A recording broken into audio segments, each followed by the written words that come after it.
Welcome to Crypto Rosetta. My name is Savage. Today we're going to be having a look at Chainlink. Let's get into the price action and see what's going on. Today we did a higher time frame video, so make sure that you watch that for the higher degree count. So now I'm going to be talking about these smaller degrees here. Now, what I'm looking for from this point here is that whether we're actually looking to break to the upside from this point, or whether we're actually going to look to continue to the downside. So the way that I'm currently looking at this is, if we are looking for that impulsive movement to the upside, what I would want to see is something along these lines. So I would be treating this move that we currently have here as a 1, 2, 1, 2, 3, 4, 5 for wave 3, looking for an additional fourth and a fifth. So this fourth wave is valid for as long as we stay above this $6.45. And what we want to see is a 3-wave move to the downside and then another 5-wave structure up here. So when we have this 5-wave move to the upside, it's going to be important that we actually manage to remain above this point of this $6.17, because we do have a bearish count from further back here where this could be A, B, and C as a flat correction, in which case we could see further downside play out. So now if we do actually complete this as a 5-wave sequence to the upside here, looking to target out this 678 to the 671, what we could then find is an additional 3-wave move to the downside. So typically speaking, this as a wave 2 would actually look for the zone of this 645 to this 629. Losing this 629 would be an early warning that potentially this move could actually roll over and we could lose this low. So we need to just be aware of that. This is going to be sort of that line in the sand. We don't really want to see this come down lower than this $6.29. A small breakthrough is fine, but we don't want to see a sustained break below this level. Otherwise, it becomes more likely we're going to break to the downside. Now, what we'd want to see then, if this is the case, we'd want to see this become either an A wave, a B wave, and a C wave if we're going to look to move up in a corrective manner, or alternatively a 1 to a 3rd wave towards the zone of this 7 to 7 for this for this wave 3, and then an additional 4th and a 5th. So this 5th wave target could actually bring us back into this yellow box area that we have here, which has actually got a few things within it. It has a 0.5 of the smaller range here, as well as the potential of swing failing this high at this 750, and it also does have a daily negative point of control within this level. So I would be keeping an eye on this area as a potential zone we could look to travel up to if we are looking for this as an A wave. Now, if we did form this as an A wave, what we could then see is that this could become A, B, and C, which we could then look for a move higher up here into this other target box, which would actually be looking for that possibility of coming back into the zone where we do have some daily and weekly naked points of control. I can just turn these on quickly so we can see these levels. So towards the bottom end, we'd have the daily naked point of control, and then towards this $8.13 and this $8, we do have another 2 naked points of control up there. So this would be quite an interesting level. As well as that, if we did come up higher here, I would be paying attention to this $8.20 level, just as a potential look to actually retest this high from further back here. So that could be quite an interesting zone if we do move up there. Now, the other way that I'm looking at this move is that if we're actually looking to break to the downside, what we could see is this move could start to reject even harder from these current levels.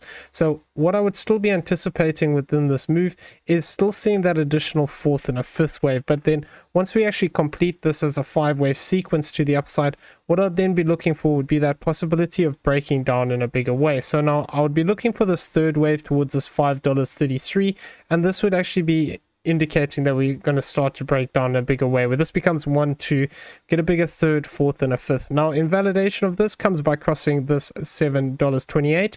If we do not move above this, we can still look at this count. If we move above this point, this invalidates this secondary 5-wave count here, and it would mean that something else is going on here. Probably would mean that we're looking to break to the upside. Now, if we are looking at this zone, what I'm looking for here is, as a flat correction, these boxes over here, the red ones, are looking at this as an expanding flat. So that would mean that we actually come and take this A wave high.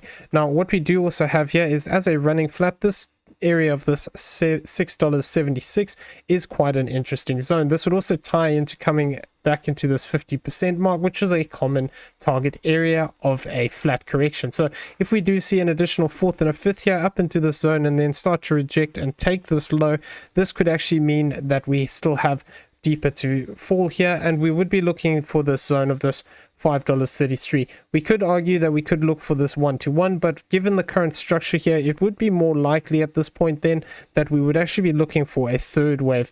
If we did look for this as a 3-wave move, where this is ABC as a corrective move, and then we have one more 5-wave move which fails to achieve this 1618, we could look to find support towards this 587, though like I said, primarily I would be anticipating a deeper drop if we do actually get a flat correction in this location. If we do move back above this 716 area, this already becomes less likely as a corrective structure. We need to be aware of it. Once we start to break above this 786 area here, this wave 2 becomes less probable, and then we could actually just rather look at the alternative count that we discussed. Looking at the weekly CPR, we can see here that the central points are below us currently. So for as long as we have support to these, we can always look for the potential to move up and test this 680, this 697, and even come up to this 728. Now, it is always possible we can overshoot these, but these are just common target areas that we can see an interaction with when these print. And obviously, with today being a Monday, these have been printed today, so we can see we've actually got support above this. If we did start to break down here, however, and we start to lose these levels, what we could then see is potentially coming to this 631, this $6 area, and then lower down here towards this 583 zone. So we'll be keeping an eye on those. Now, if we look at these on the monthly, what we can see here is that actually we have already come down to this monthly R1 line. So because of that fact, we need to be aware there is always the potential here that we could start to see a movement back up towards these central lines.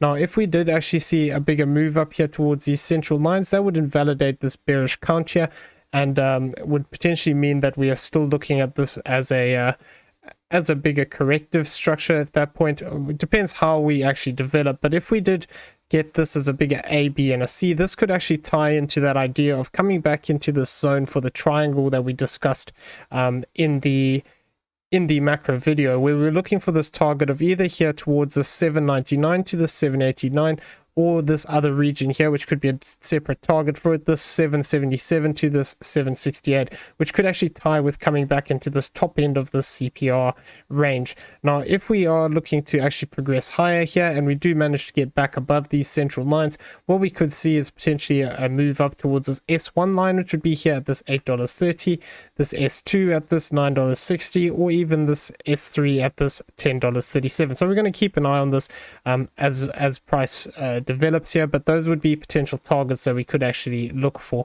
Now, looking at the Ichimoku cloud here on the hourly, we can see that we have started to turn green, and we are finding support here on the conversion line. So as long as we hold this above this cloud, we can potentially look for that continuation to the upside. However, if we look at this on the 4-hourly, we can see we're actually interacting with the red cloud now, and if we did have to get an additional push to the upside, that could actually bring us into the top end of this cloud here, which is sitting towards the zone of the 673 to this higher point here of the 675. Moving up into this cloud could complete this count. We're treating this as 1, 2, 3, 4, 5. From that point, what we'd have to be on the lookout for is if we do actually move down, we might actually find support on the inner edge of this cloud.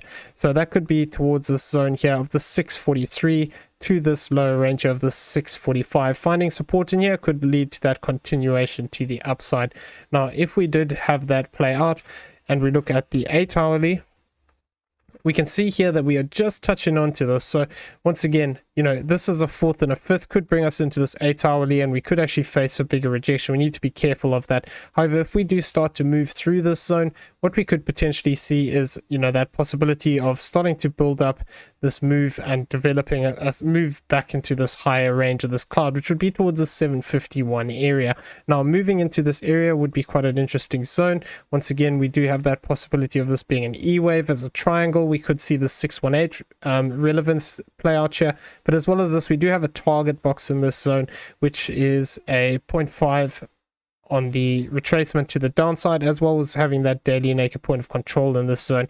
So we could also look to potentially even swing fail this high here of the $7.50. So that could be quite an interesting zone if we do move up into this 8-hour cloud. On the daily, what we could see is a move back up into this top end of this cloud. We can see it's starting to turn red. This is not a good sign. We really want to get back above this daily Ichimoku cloud and start to move away and get this turning green again like it was here. For as long as we actually are below this, we could potentially look to find resistance on this baseline, even on the edges of this cloud, which would be sitting here towards this 709. This red one is sitting towards this 735 at the top end and this 713. So this would be quite an interesting area. If we do also move back into this, this would tie in with coming back into the top end of that 8-hour cloud. So this could potentially be a zone we actually reject off of if we actually do manage to push up there, but we're going to have to see whether price action follows through with that bullish count. Okay, so I'm going to leave the video there. I hope you found it useful. If you did, please smash the like button, hit that subscribe button if you haven't already, turn on those bell notifications so you never miss a video, and leave us some feedback down below. Also in the description you'll find a link to the Discord. Come check it out, it's free to join. Everyone have a great day. We'll see you in the next one. Take care.